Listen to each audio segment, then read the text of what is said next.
don't show prep. So, so he had no idea. I just barely make it in. I'm sure you can tell, but we don't show.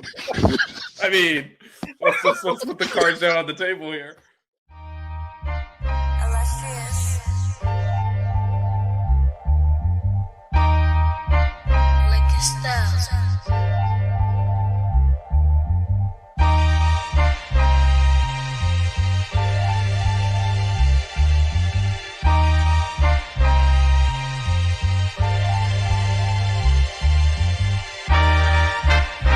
Miami Hurricanes, yeah. You know the name already. It's Mercy, ha ha. It's a 6-Rig Kane show. Can't forget the name though. Got Jazz, Blue, Vision, DJ break the game code. Ain't no changing them, ain't no breaking them. Real Portland live from the Hard Rock Stadium. Ball 14 for the orange and green. We see the 6-Rig champs. It's more than a dream. This is life on the field. Beyond 100 yards of hurricane that's never still put a damage to your squad. The 6-Rig Kane show. The 6-Rig Kane show. The 6 Rings Kane show. You know.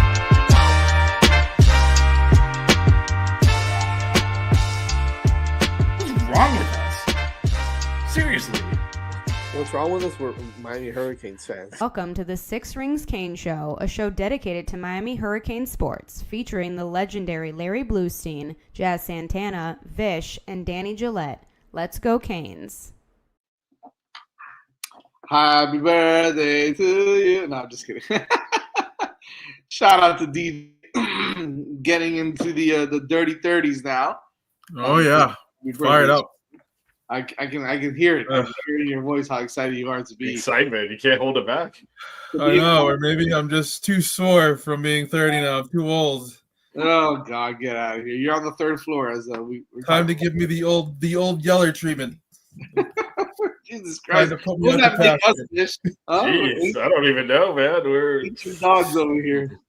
Oh man. Anyway, happy to be alive for 30. All things considered, just happy to be here and get to see another year because a lot of my friends haven't, quite frankly, and just happy to be here with you guys and doing the show. So, to that, man. Can't agree more with you on that. Very grateful, very thankful. We're happy to have you on here. We're since we got so much crap to talk about, which is perfect.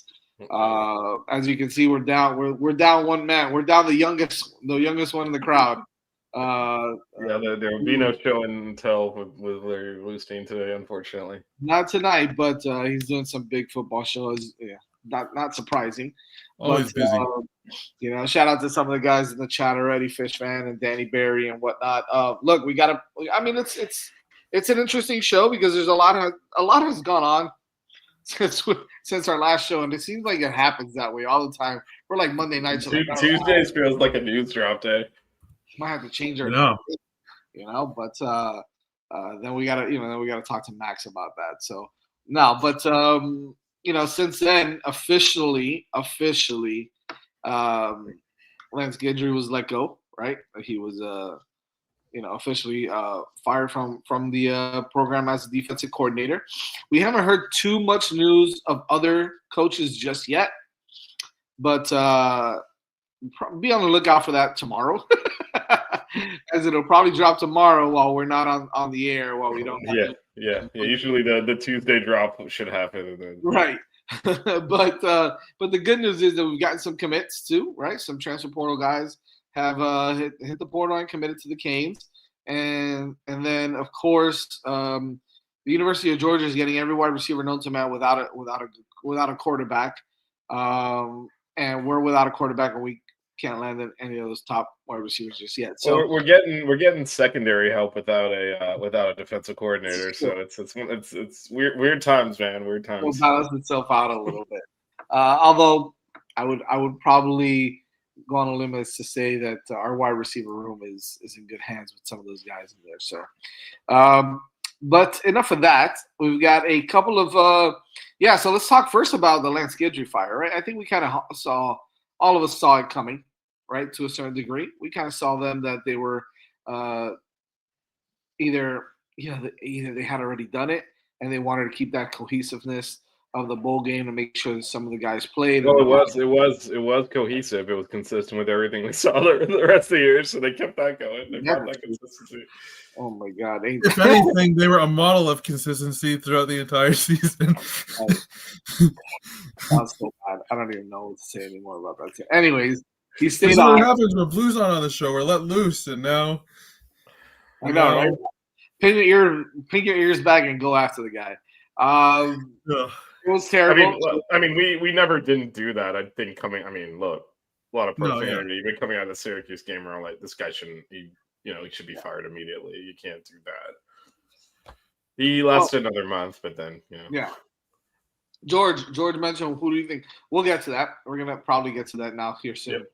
I think that's probably gonna be one of the big topics. And then the portal landed a couple of guys as well. Some of the guys that we thought might be pulling the trigger. First kid is a kid out of TCU. Brockermeyer is James. James, I believe, is the first name.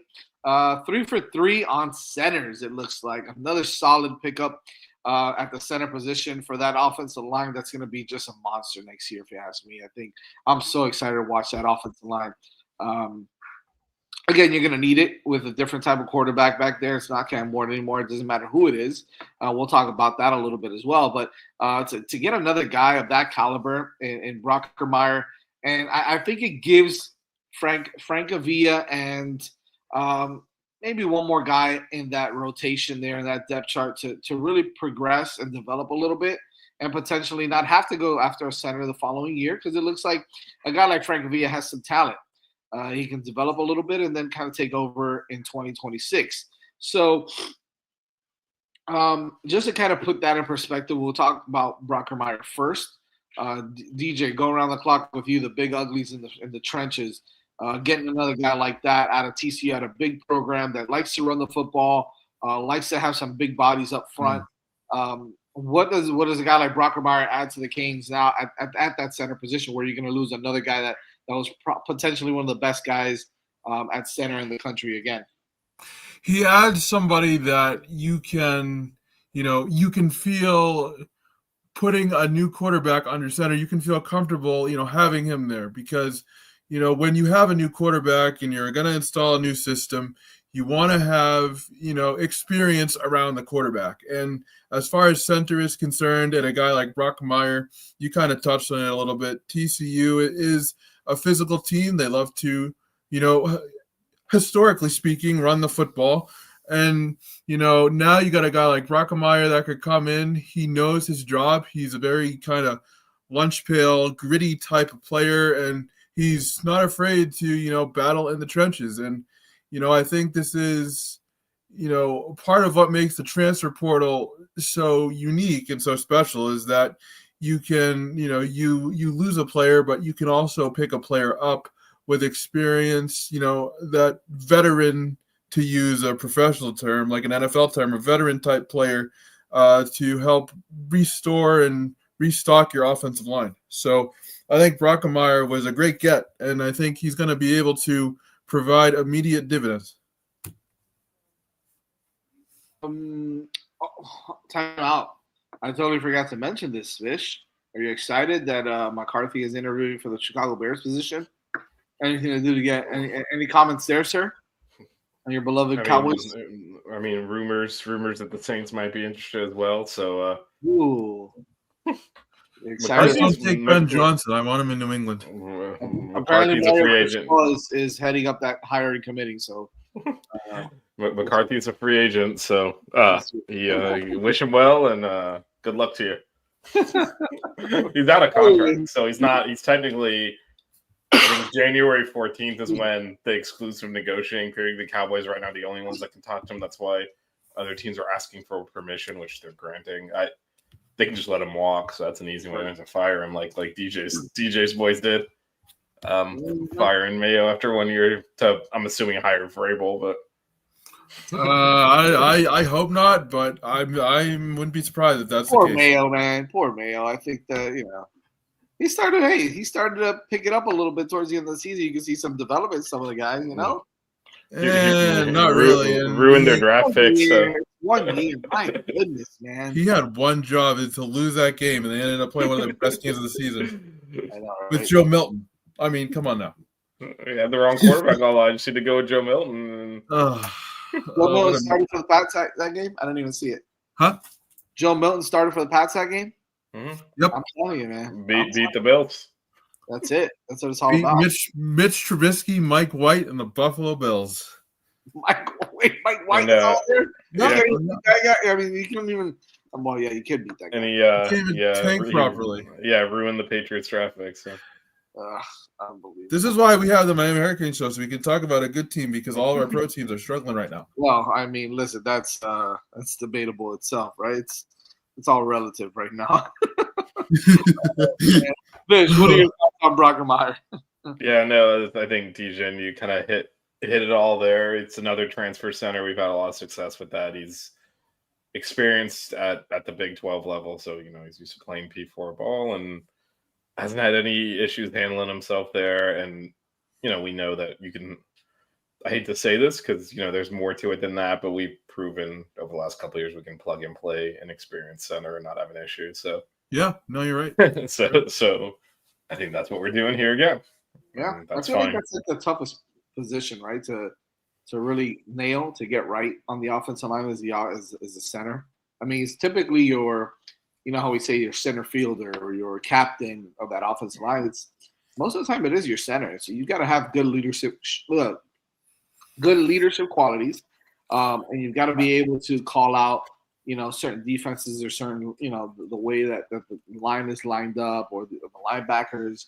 Got to call out blitzes. So you gotta have that mentality as well. That's why I like Frankavilla, right? He was a guy that was committed to like Yale or Harvard or something like that. Smart kid, and we found him, his aggressiveness, his style of play matched well with playing in the P4. So I like the fact that he's here at Miami and developing. But that's why it's so important to get a guy like that in the middle of that offensive line to be able to really command that offensive line. And make sure the protections are set correctly so that the guy behind them has that time to throw. So I think this is a huge pickup again for someone that, some of the younger kids can learn from in the offensive line as well. So, and honestly speaking, offensive line in general, especially in the transfer portal, are very, very hard to come by. There's a lot of competition for good offensive linemen, good experienced offensive linemen in the transfer portal, and Miami has probably the best offensive line coach in the country, Maribal, but even still, I mean, you watch some of these teams try to get offensive linemen, and it's like it's quite literally an all-out bidding war. So good for them to be able to get some impact linemen from the portal. Yeah, it's gonna be interesting. Oh, by the way, Zion Nelson is headed to SMU. I saw that. Like, can you even? I don't even know. I honestly, it's almost like they're doing it for the joke. I don't even honestly. Like, I mean, he hasn't played with 3 years. When the last time did a snap? Yeah, it's so weird. Anyways, the portals, and of course you get to SMU. Like, more seriously, like, I don't understand. I don't understand either. I get that. Tom McCord might come back. I mean, the thing with Zion, what is going on there? Because there is no way someone that has been out of football that long should be at an ACC school like that. Like, I get that they pick up everyone that enters the portal, but that is just so weird. It is. It really is. Like, how is he in a P4 team? He medically retired. He did, and I get, and maybe he's, again, I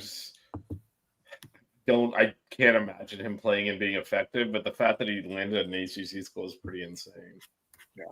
Like, do you expect him to, like, go FCS or, follow Washington to Coastal or something? Not play in the ACC. It's pretty, it's become almost a parody at this point. They'll just take anyone that hits the portal from our school. Yeah. Oh, by the way, Kermit puts up here, SJ and Frank are the centers for the future, and that says something about Brockermeyer. When Brockermeyer's dad was singing Maribal's praises. I mean, look, first of all, it's not hard to sing Maribal's praises. The guy's the best offensive line coach in America. And yeah, SJ and Frank, exactly as you meant. Frank being Frank Villa for you guys that don't know. SJ is a new kid, Alo Falatali or whatever, the freshman that was Player of the Year in Nevada. For some of you who need a wake up call there on our recruiting rankings, best player in Nevada is going to be potentially our starting center in a few years.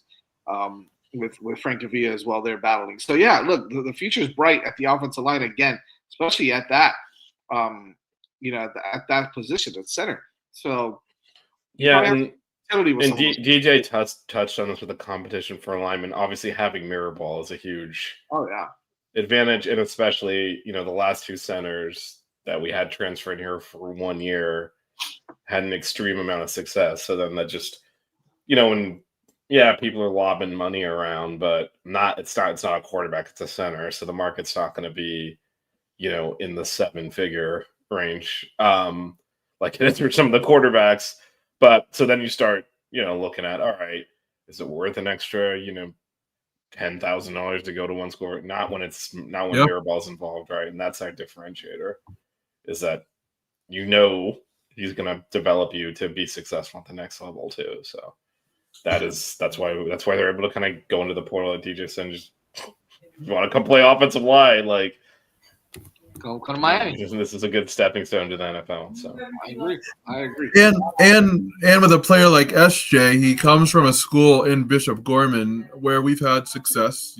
Brevin Jordan and other guys as well, and so you have that going for you too. And I think that's important when you talk about pedigree and building programs and getting kids from winning high school programs in order to build a culture, kind of more of a winning culture here in Miami. Not that there isn't one right now, but, kind of keeping that going. Oh, yeah, absolutely. The other kid, another big time commit, was potentially one of the best corners, if not the best cornerback in the transfer portal right now. Young kid, very talented, still 3 years of eligibility left, which I love to see. Is kid Ethan O'Connor. It looks like Washington State is a pipeline for Miami now, for Miami transfer portal, just like we are a pipeline for SMU apparently. Ethan O'Connor, big time prospect, big time cornerback. Freshman last year, had an amazing year as a freshman. Comes in, had 4 picks last year. Played for a Wazoo team that obviously, not always great, but had some good ball players over there. Decides to take the chance to enter his name in the portal and comes out and signs with the Miami Hurricanes. Another add to what was already going to be turned from a from a terrible position, right, to a position of strength now. It looks like the cornerback position, the defensive backs are going to be potentially a position of strength for the Hurricanes. Whereas last year we saw terrible safety play, pretty bad defensive backs, pretty bad cornerback play, a lot of injuries on that side of the football as well. You only get a few kids back, Damari Brown being one of them, OJ Frederic. You do get Ryan Mack back, who's a young kid, who's I'm excited to see play it there. But then in the back, at the safety position, as of right now, it's Markeith, Dylan Day, as the kids that are coming back. And then you've got Zaquan and a couple of the other transfer portal guys that we mentioned before. I'm not sure, did we mention Emmanuel Carnley last time we were on the show as well? Was another transfer portal cornerback that committed from Arizona? I don't believe so. I don't think so, no. So another kid, another cornerback. I mean, we're stacking up that cornerback position. Your thoughts, BJ? I put both of you together. We're just talking at the same time, DJ. We'll talk right over the top of each other. Vish, we do pretty good at that anyway, right? Talking over each other. So. Mostly me. Vish, we'll start with you on this one. As far as the cornerbacks, it looks like Miami's obviously look. One thing that Mara does right is address problems right away. We've noticed that he's been able to do that for the most part.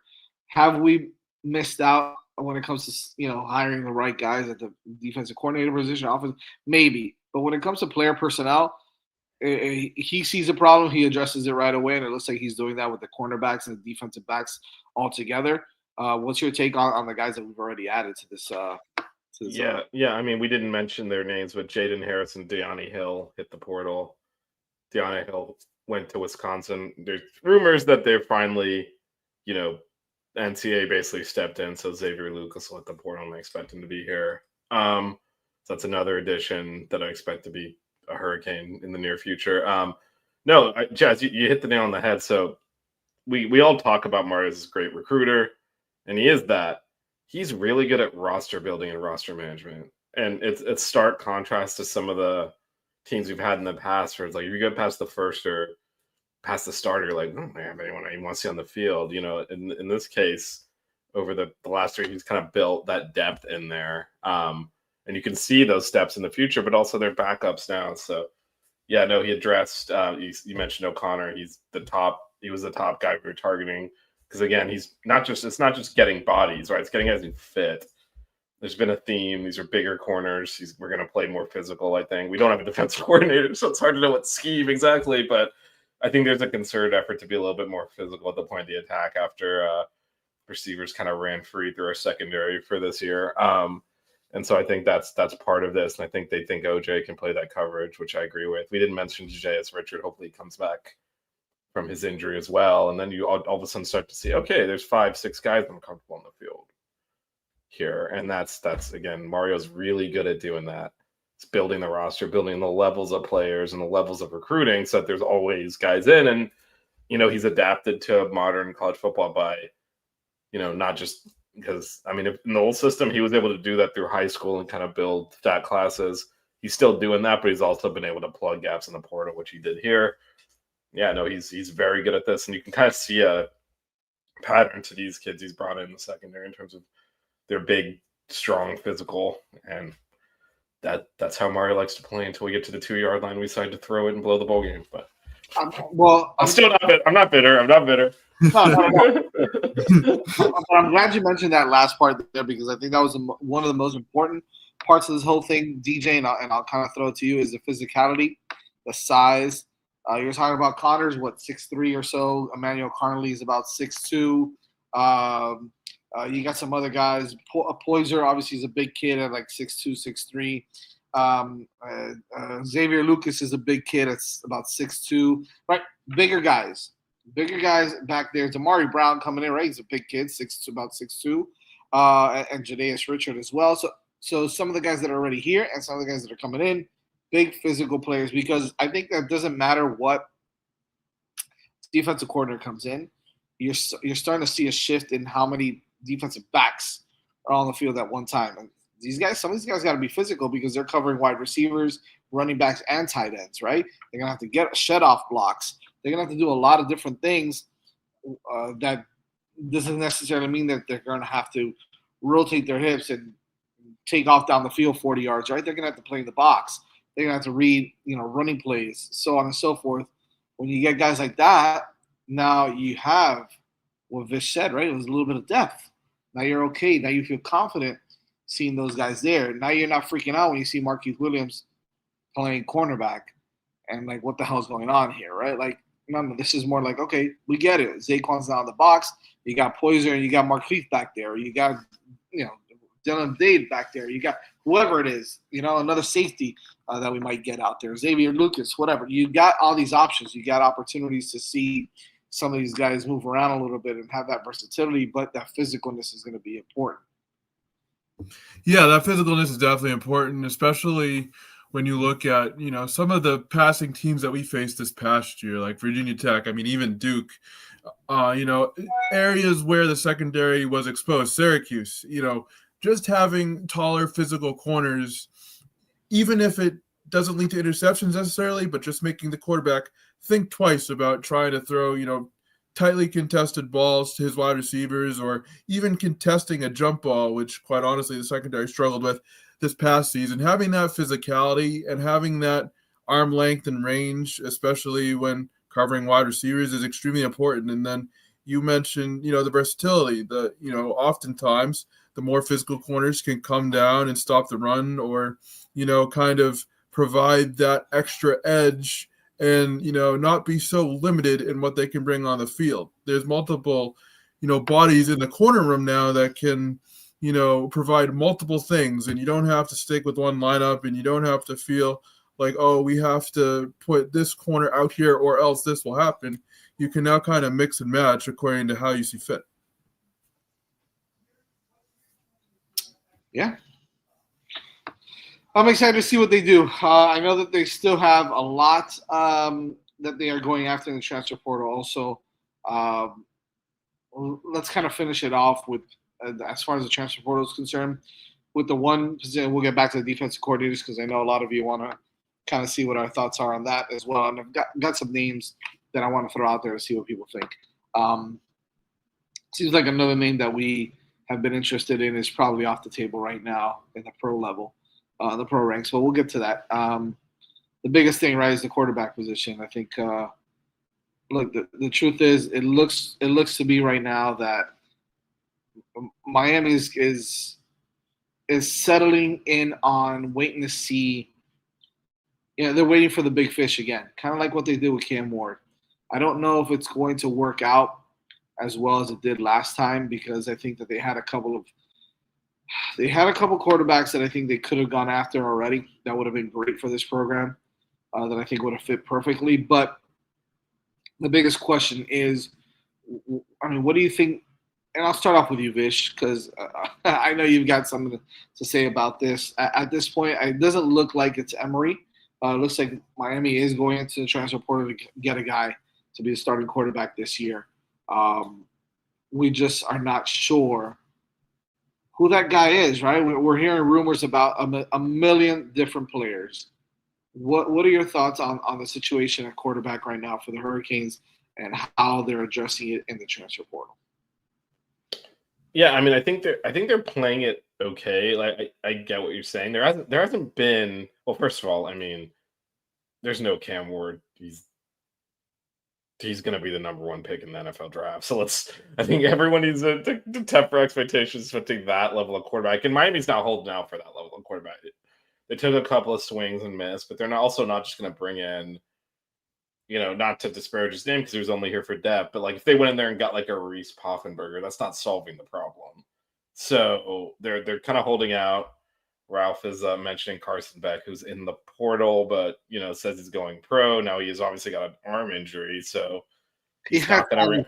Guys, I know. Yeah. So it doesn't look like. I doubt he'll be able to play next year anyway, because that is usually a longer recovery. But it also makes zero sense for him to go into the draft. So I don't know. Maybe if you think you can get him healthy for the fall, that could be an option. Our friend Rashada is back in the portal.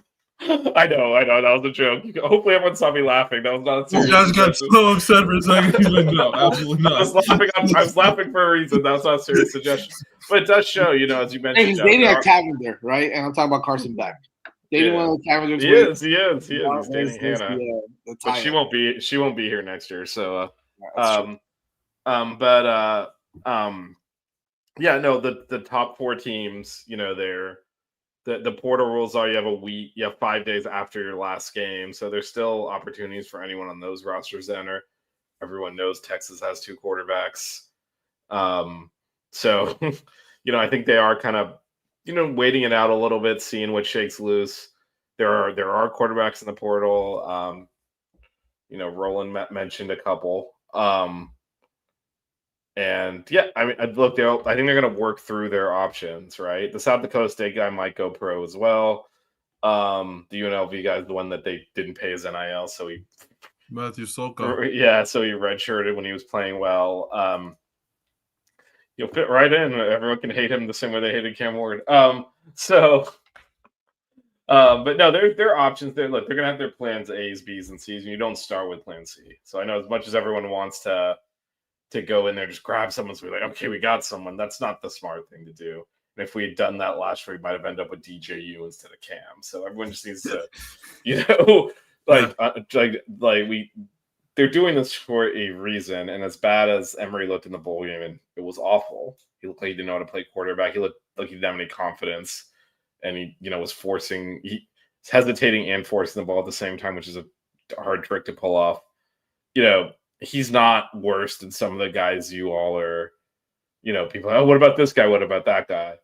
Like, I mean, I was jokingly mentioning Rashada because he's a 5-star and some like talent, right?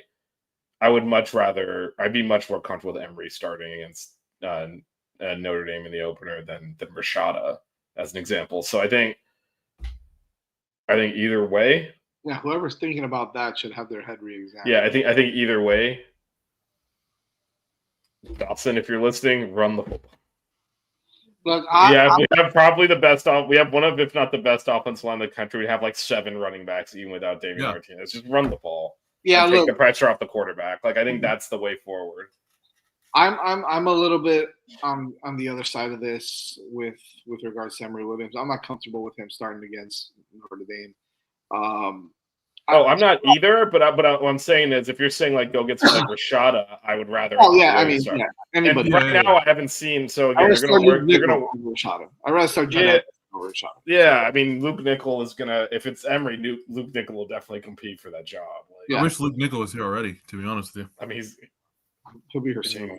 Yeah, I think in a couple of weeks, right? Yeah, like fully integrated into competition already to the point where I'm sure he will. I'm sure he will. Yeah, no, I think he's also an option, right? They gotta run. Like I said, they gotta check. They gotta run through their plans. The thing is, I don't know if yes, I think he's an option in the grand scheme of things. However, I don't know if he is with how we start the season. The season is rough to put a kid like that to start a season against Notre Dame, and then 2 weeks later against Florida, and the next week against. I know we're talking shit about it, but FSU is going to have a decent little team as well. So talking about some teams out there, especially the first 5 or 6 games, they're going to be tough. The good news is that a lot of them are at home, so that's kind of nice.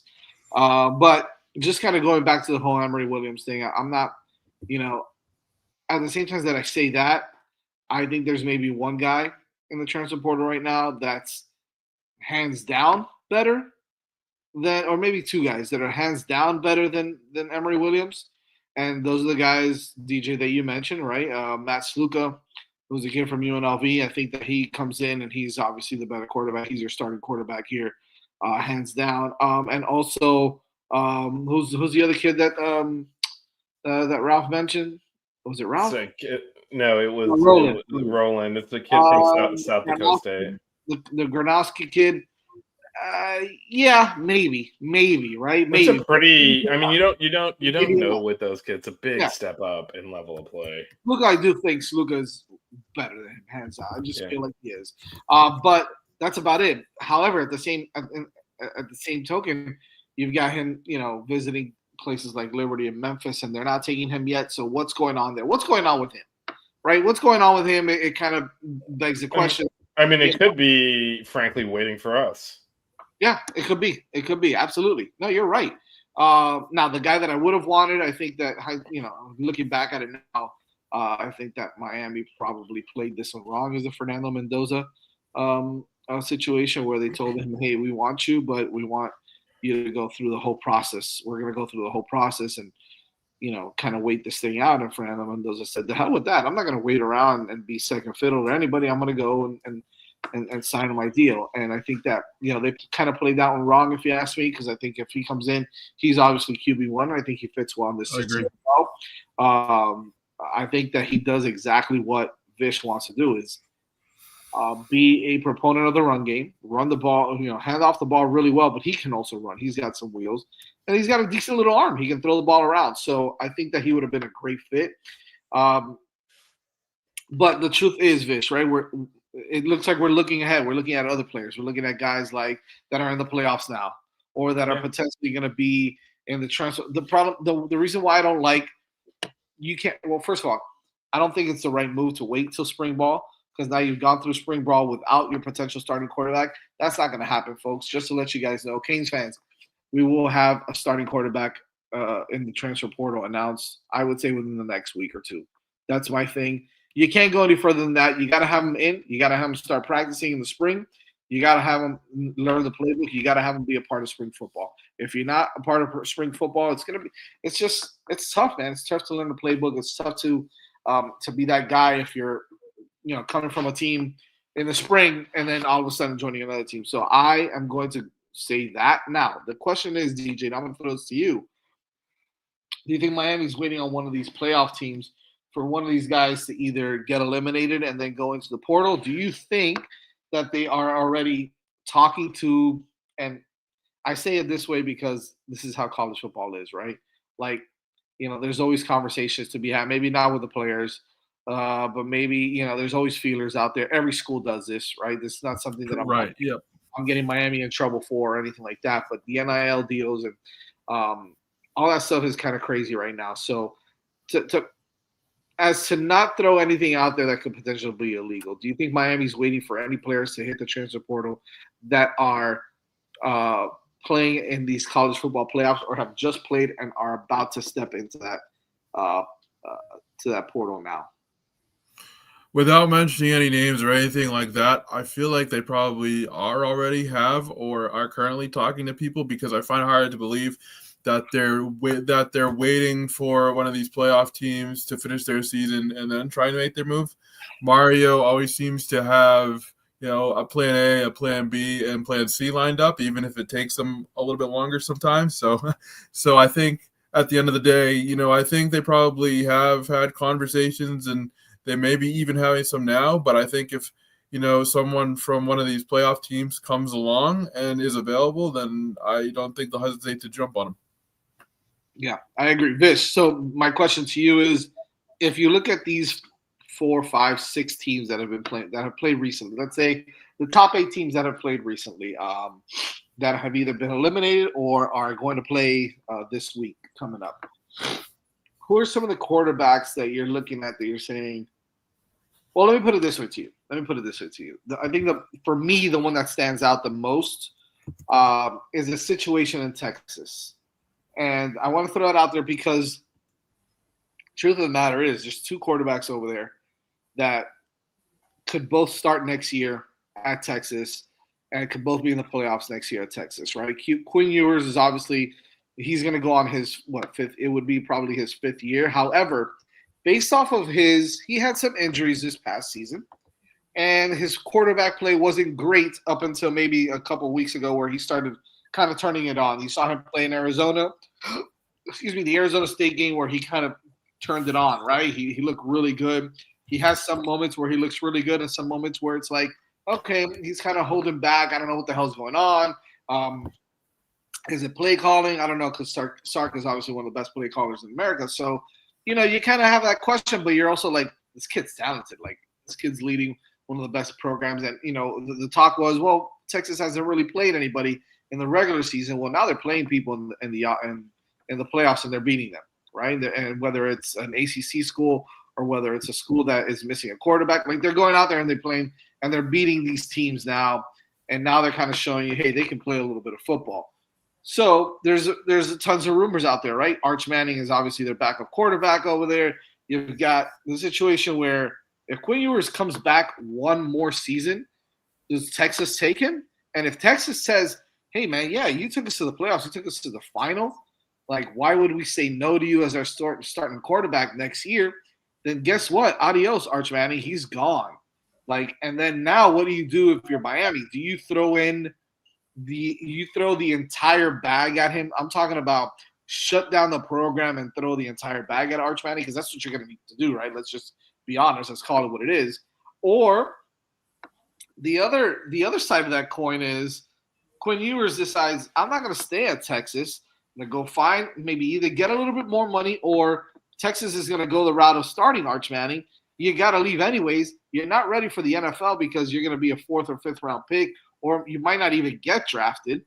Oh my God, let me do what Cam Ward did last year, where he was going to be a 3rd or 4th round pick, go to Miami, have some weapons over there, have a good offensive coordinator, put up some big numbers, pick up my draft stock, potentially get in the playoffs again, right? Still play some good teams because you've got a good schedule where you're playing Notre Dame, Florida State, and some other teams on there, right? So now you're talking about, hey, maybe this is my opportunity to show everybody that I am that first-round quarterback that people were talking about before, and then go to Miami. So I'm throwing those 2 names out there as potential opportunities. I think those are the top 2 that, in my mind, are Miami options.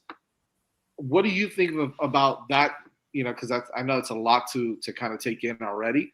But is it that way? Is Miami going to go that route, or are they going to go another route with regards to the quarterbacks in your opinion?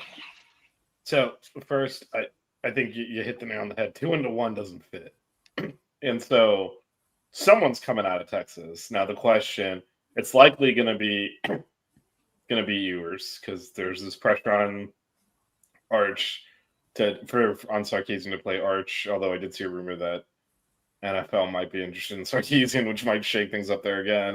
Yeah. But even this year, he's pulled Ewers a few times. You mentioned he's dealt with injuries too. There's no way he wants to go, even if they're like, oh yeah, you're the star. He doesn't want to spend the whole year looking over his shoulder because he knows they'll pull him. And it's not just this year. He took them to the semifinals last year. Won at Alabama. Mm-hmm. Washington, that game came down to really the last play of the game, and the defensive back made a great play to knock the ball away in the back of the end zone. And Texas would have gone to the championship game. That was last year. He's got him in the semifinals again this year.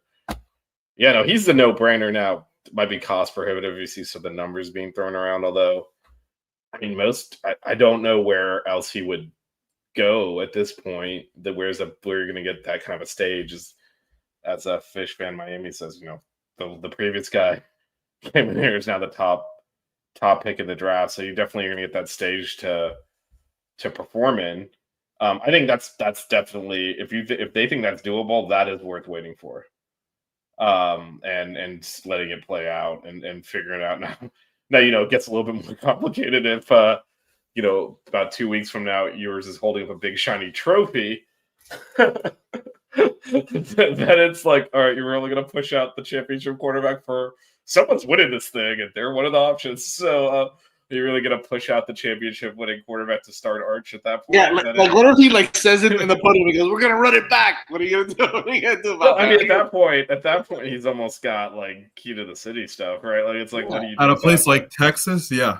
Yeah, at that point, I think he's got to. So that's. I mean, if they lose though, I think he's probably gone. If they win, it gets more complicated. But I think that is the plan. There's also all these teams have their Penn State's backup already transferred, but Ohio State's had a couple of guys as well transfer out. Devin Brown. Yeah, no, but there's always options in terms of other guys shaking. So what do you think about Carson Beck? And I'll preface this by saying, when I had Tommy John surgery, it took a year to get back into throwing at a normal rate, at a normal speed, at normal, normal. I mean, now at 75%, was I throwing harder? Absolutely. I was throwing a lot harder, but I wasn't at, full range of motion to a certain degree, or, stamina. And there's a lot of things that still go into that, right? However, the way that medicine has been now, the kid had Tommy John 2 weeks ago, and he's probably going to start throwing in the next month, right? So he's going to be ready. I guarantee you that kid will be ready by, May or June to be throwing, to have full contact drills, maybe right before the season, before camp starts. I can almost tell you that that's how good and how fast medicine has worked. Baseball and football are a little bit different in the sense that if you're a pitcher, first of all, every throw has to be max velocity to a certain degree, right? Even though you're throwing off-speed pitches, even though you're throwing, curveballs and changeups and all that stuff, you still got to grab that little baseball and throw. It's got to be max velocity. It's got to be the same, mechanics throughout the whole entire thing. Football's a little bit different in that way, where you could take a little bit something off if you're throwing something in the flats, if you're throwing a screen, if you're throwing a slant, even if you're going deep, you don't necessarily have to put everything into it. You just got to put a little lob. So it all depends, right? It's a little bit different. So that's where it could play a factor in how ready he is, or how quickly he will be ready. But some people just don't like. Some people are gonna go, "Oh no, it's Carson Beck here." Ugh, he struggled this year, threw a lot of picks this year. But he was also a guy that last year looked like the next coming, right? So What do you think, Vish? What do you think of bringing in a guy like Carson Beck? Let's say, yeah, he did declare for the draft, but I don't know if he signed a rep yet. So if he doesn't sign an agent to assist him in the draft, it's fine. I think they can do that anyway now because there's all this gray area because the agents can also. That's weird how that works. But Cam Ward did it last year, so same shit. So what do you think? Yeah, I mean, if he was healthy, to me, it's a no-brainer. I know there's questions about his play, and it's been up and down, like you said. But come on, man. What are we talking about? Him or Every? Come on. Right. So it's really just a health issue, though, which I mean, you have to have the doctors look at it and give you an honest assessment. If he's going to show up and start throwing in August, he's not playing, right? And so if it's something where you think you can get him, start to throw, like you said, Jazz, early summer, get a medical evaluation that can hold up to getting hit. Because you don't want to be 3 plays into the Notre Dame game and then end up, back to Emory. So right. if the question, obviously injuries can happen to anyone, so there's nothing as certain. But if you get a clear bill of health, I mean, I still would take yours over him. Right. That's to me, it's less right. You got options. If you got those options, like I take yours first again without taking into consideration financials, because I do know that the rumors out there, you were committing a pretty big check there. So, right. And so then, again, I don't do our finances, so I don't know how much money we have, and if that means we then can't. Don't ask me to do them because I'm 20 million. But just assuming there's a budget, right? I'm assuming there's a budget of some kind. Then does spending all that money on yours mean that there's 3 other guys we can't get versus versus getting Beck and then getting some other guys that might be a better. But again, it's all health. If he can't throw, there is some word out there that Miami, I'm just gonna say Miami and their NIL collective is willing to overpay for some of the players, and unfortunately, that's what you have to do nowadays, right? It's overpaid, but it's also not overpaying if you think about it. Yeah, I was about to say it's not overpaying. It's the market is what it is. If that's what you need to do to close the deal, again, there's no salary cap, so it's not actually saying we spent all our money here so we can't spend it there. Right. It's just more, how much money do we have total and how much are they willing to spend? But yeah, if they're willing to spend it, it's not going to negatively impact the rest of the team in terms of who else they can bring in. Yeah, take the next offer he has, the highest offer, add $500K to him and be like, come now. I mean, that's how business gets done. That right? Like, first of all, do you like Ewers more than maybe Beck, vice versa? Or I'm going to throw in a curveball to you, right? I'm going to throw in Sam Levitt. Let's say he decides to enter the portal as well. Is he a guy that you say, oh, this guy might trump both of those guys? Like, what are you thinking in terms of the guys that are out there that could potentially be available, like a Ewers, like a Carson Beck, and then throwing like Levitt and some other guys also? Well, DJ, why don't you go ahead and go first since I've been monopolizing the talking here? Yeah. No, you're good. Anyways, not for you, Fish. Get out of here. I wanted to provide a perspective that would reflect Carson Beck in a positive light because I'm not a fan at all of Carson Beck. I would much like rather a lot of people, right? A lot of people are not. It's true. No, I'm not. I'm not at all. And I think if it was him or Emory, him. But if it was, do we want to spend? I'm just throwing out a number here, like $2 million on Carson Beck. I wouldn't do that at all. I'd rather take yours. I mean, Sam Levitt, probably for me it would be Ewers, Beck, Levitt, but I would lean heavily on Ewers at that point. I'm not a Carson Beck guy. So if you had to choose between if you're Texas and you got to choose Ewers or Arch Manning next year, let's say Ewers back. Now, what are you doing there? I think it depends on what Ewers does this year because, like you guys said, if he leads into a national championship, there's no way that you say bye-bye Quinn Ewers and start Arch Manning, but you lose Arch Manning. So, I think it honestly all depends on what happens this year and how it kind of plays out. I also think politics comes into play. They can't force a Manning out of the program. No. And so I think that's – Oh, no. They won't force him, but he'll be like, force him. He'll just but then he'll be like, okay, you're not starting till you're a senior. They're functionally forcing him out, right? Telling him he's not starting until he's like a senior. That's not right. gonna. He's not sticking around for that. I don't think he'll have any trouble leaving. I'll say no, that. he won't have trouble leaving, but do they want to? Again, there's a lot of saying Ewers had several years time to move on is a much easier thing to sell than we didn't play Arch. That's why I think Ewers would be more available than and I think he's probably more willing to move on. And he's probably not going to go back to Ohio State. Well, I mean that would be funny. That'd be something else. By the way, as they were kicking dirt on Cam, Ewers went to Ohio State because Texas hadn't allowed NIL yet, even though everyone knew he wanted to go to Texas. But they couldn't pay him because they hadn't changed the state law yet. So he went to Ohio State, then they changed the state law, and they transferred back immediately. It's just like, come on. Which is fine. That's what you should do. Business. So he's proven he'll take a business decision to leave Texas. But also, I think the other big difference, if you look at both their situations, is, Ewers has been there and played a lot of football there. If his draft stock is what it is, him doing another year of the same exact thing is not going to rise it. Right. Nope. However, going into a different offense and showing maybe some different things he can do, maybe that will. Yeah. I would definitely take him. I had the same order as DJ. I have Ewers really on a different level. And a lot of that also is Beck is, again, Tommy John's no joke, right? No. So there's that. But then I also, I feel like if Dawson ran the offense I want him to run, I think Levitt would actually be really good in that. He's mobile. Yeah. He can make and that's why I think Ewers would be great in that offense too. Yeah, but I think I trust Ewers and Beck to a lesser extent, but both of them to throw the ball a ton when we get into those modes where we're like throwing a shitload when maybe we should be running more.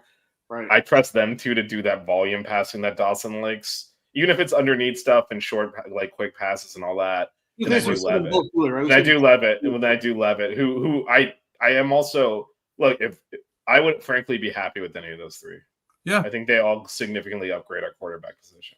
So this is not a disparaging Levitt. I just think Dawson likes to throw. He likes to throw his extensions of the run game. He likes to spread the ball all over the field, which is one of the reasons actually Emery struggled quite a bit. Is that's just not like he really needs to be, frankly, under center probably and just throwing downfield and in run form and not spraying the ball around, throwing these high efficiency short passes that's not his game. Levitt's certainly a better thrower than that and will better be able to run it, but I don't know. We haven't really seen him run that kind of offense, and we have, as DJ said, we have seen Beck and Ewers have to do that at the same time. Volume passing.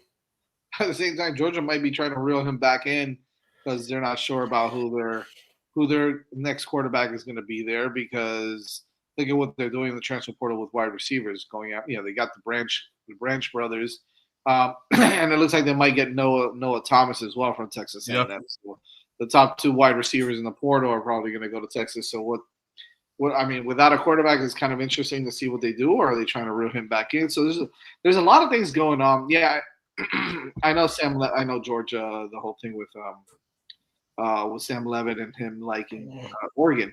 There's also a possibility that Dan Lanning's not at Oregon next year either, right? There's been a lot of talk about him going to professional football as well. So a lot of moving parts, a lot of things going on coming up soon. What happens? Well, so Levitt has to at least tell Arizona State.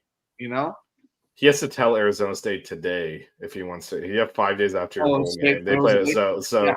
Well, they don't have to enter. They have 48 hours unless you're Wisconsin to enter someone into the portal. So right. He doesn't necessarily have to announce it either. He's just as long as he's got a paper trail that he informed them. Yeah, he's good to go. So he would have had to do that today, which maybe he is. Maybe he did. Yeah. So just something to keep your eye on there. That his clock was ticking on January 1st after they lost that game. So haven't seen anything lately. So. Well, there you go. There's one off the board. Mark Gronowski has officially committed to Iowa.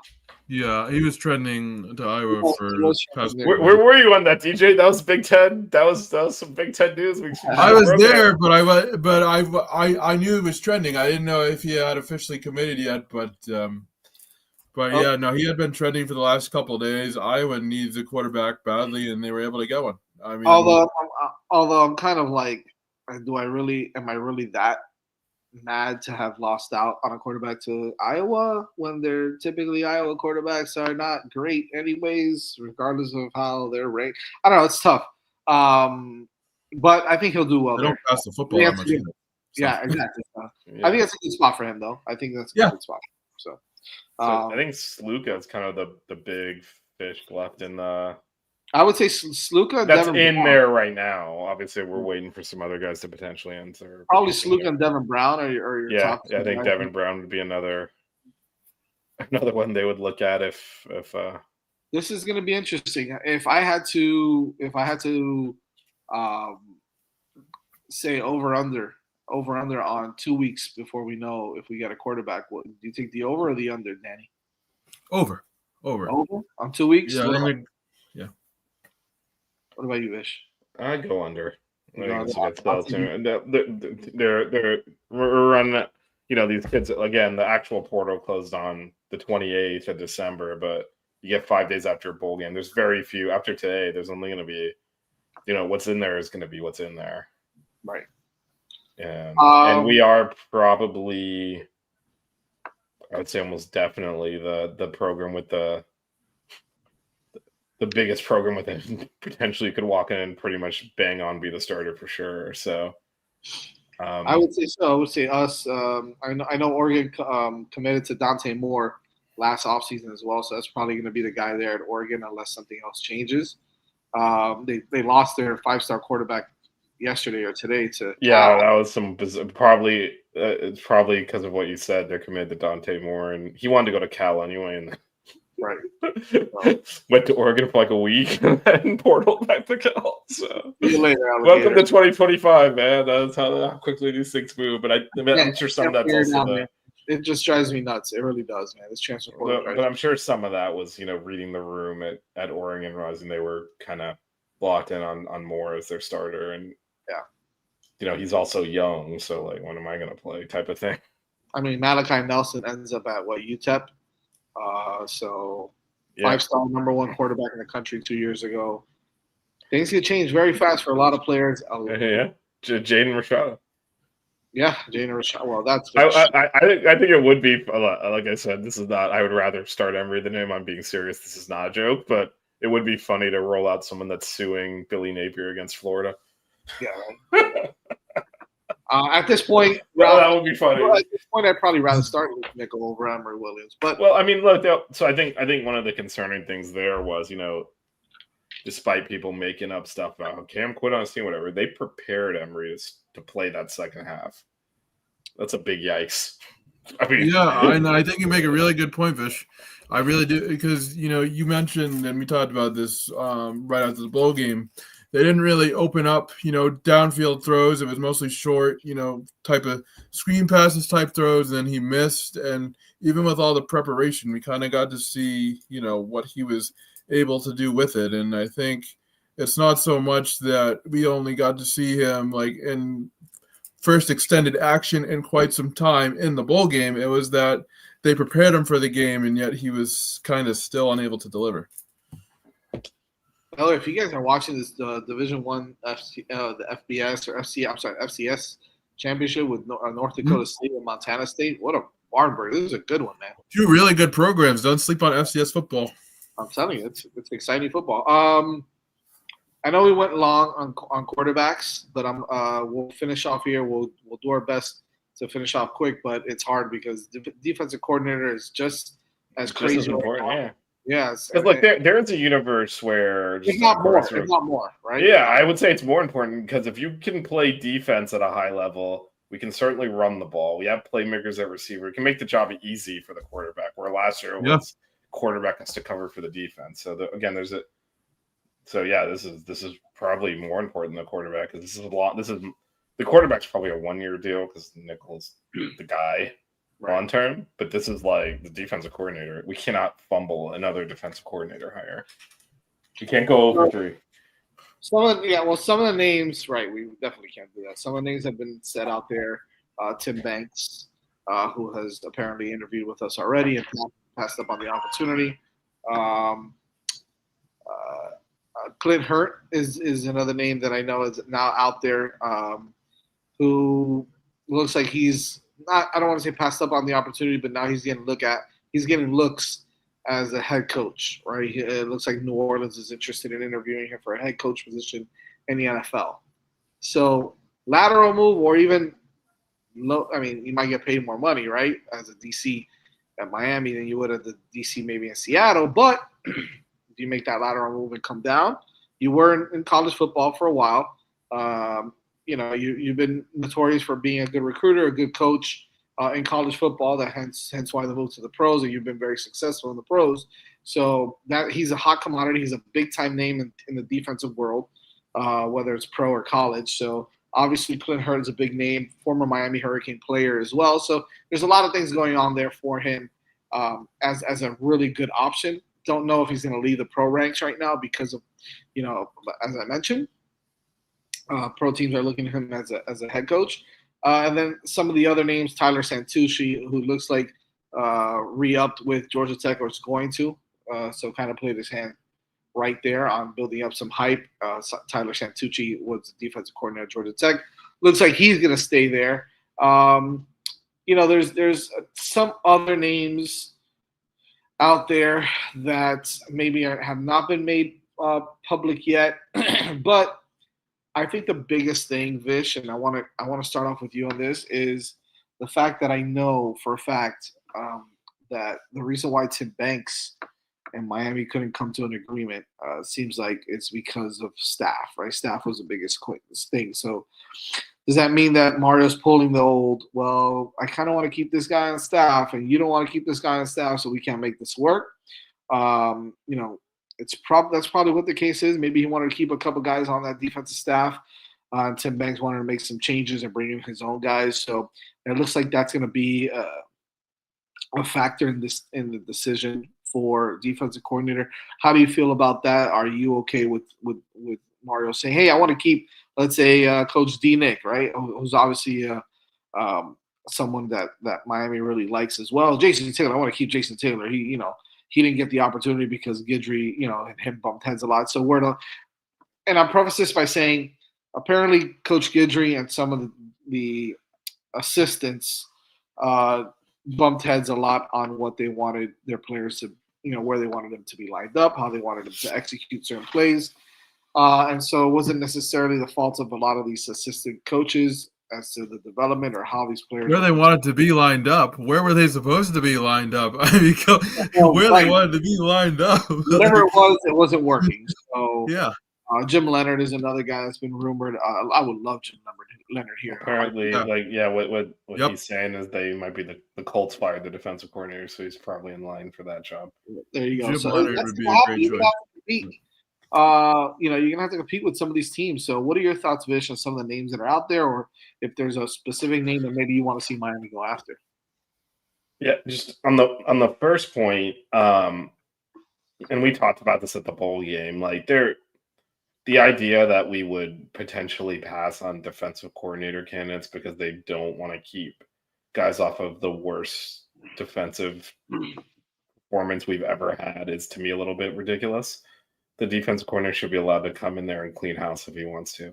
And I'm not saying I want any of these guys to be fired necessarily, because I don't have that behind the scenes to know who's doing what Mario does. However, no one's hands are clean when you're that bad. And we often see this when a coach gets fired. All of a sudden, these leaks come out that, we were clashing and this and that. We saw the same thing with, when Gaddis and Ponce left to Appalachian State, and then Gas obviously got fired and ended up in Maryland. And it was all this like, he wanted to do this, he wanted to do that, and then they both been. Is Gas still employed? I don't know, but Ponce got fired. I think he's again. at Maryland. Is he still holding on to that job? But Ponce got fired again, right? And he's back at FIU now, and it's the finger pointing stuff to me is what always happens when you fire. Oh no, it wasn't me. It was the one armed man or whatever. It's just like you were all involved in this, right? Like and obviously I was no fan of Guidry.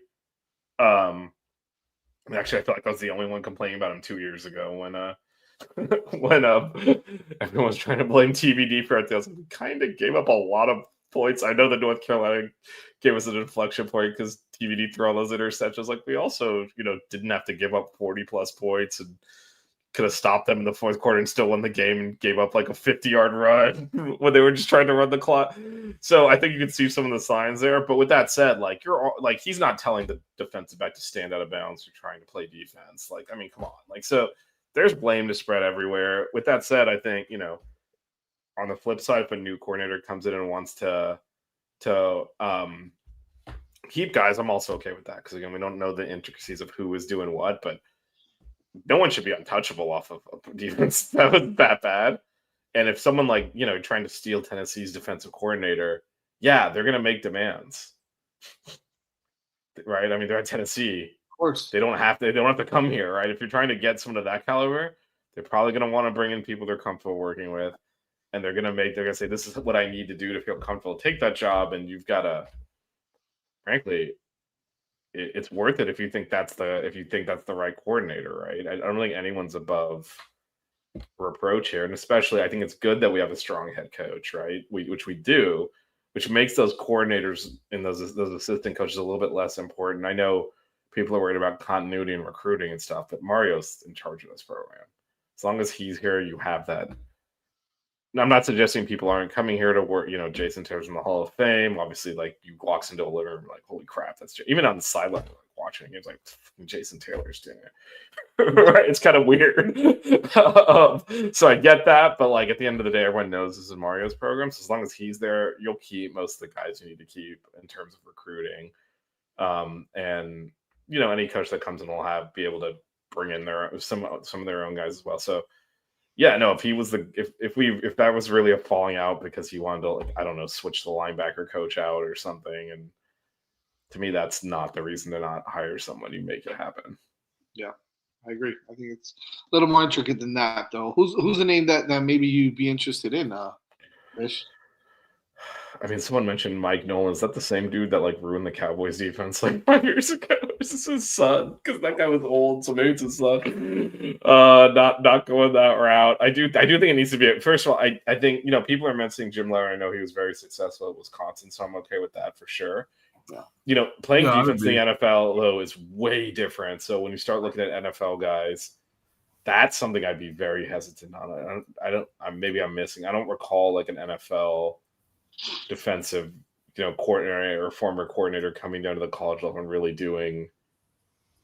It's a different kind of athlete. You're playing different kinds of offenses. You're doing a lot more teaching, like, frankly, how to play football on the college level than you are on the pro level.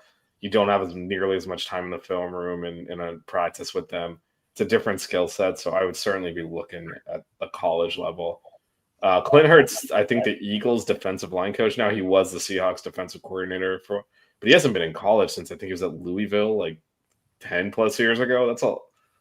I'd say it can't work, but I would certainly be looking at the college ranks and hopefully someone that's, experienced calling plays. That's called plays. It's at a high level. So John just mentioned John C. Just mentioned Fitzgerald, who's the old Northwestern coach, and Mel Tucker. Fitzgerald, yep.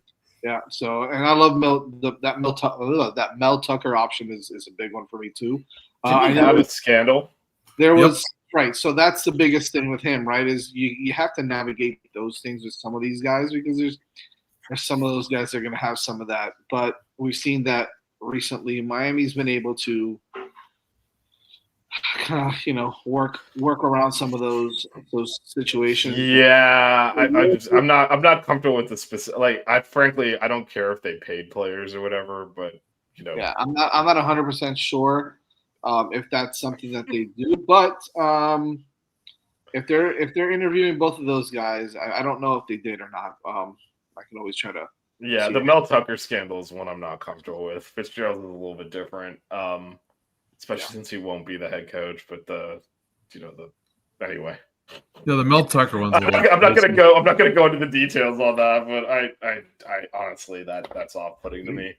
Yeah. And so that's one fascinating. He says Ralph says Mel Tucker would be fascinating. I'm sure he would. Just I mean, are they still doing the Zoom interview that we get invited to for press conferences? Because I don't know if I want to sit on one of those with them.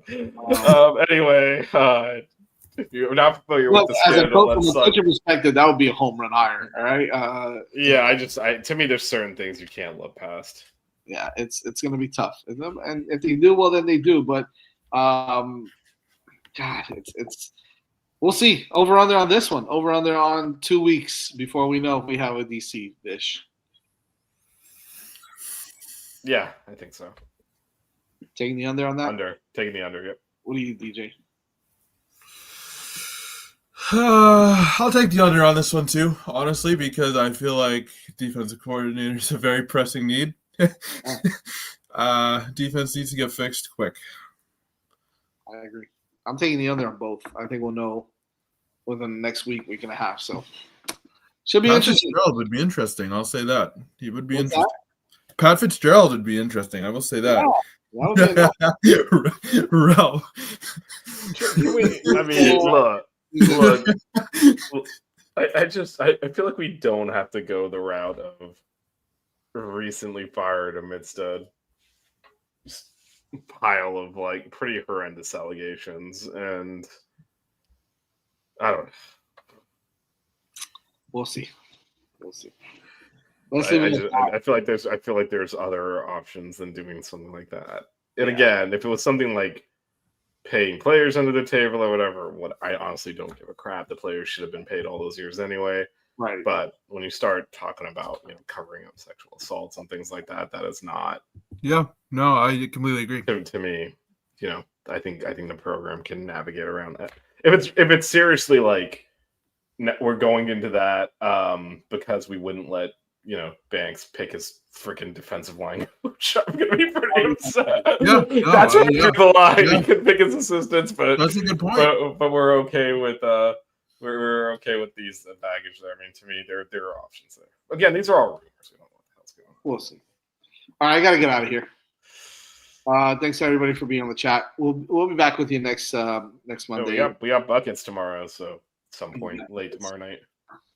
There you go. So make sure you follow us, tune in, subscribe to the 5 Reasons Canes podcast on Apple Podcasts, Spotify, or wherever it is, and follow us on Twitter at 6 Rings Canes.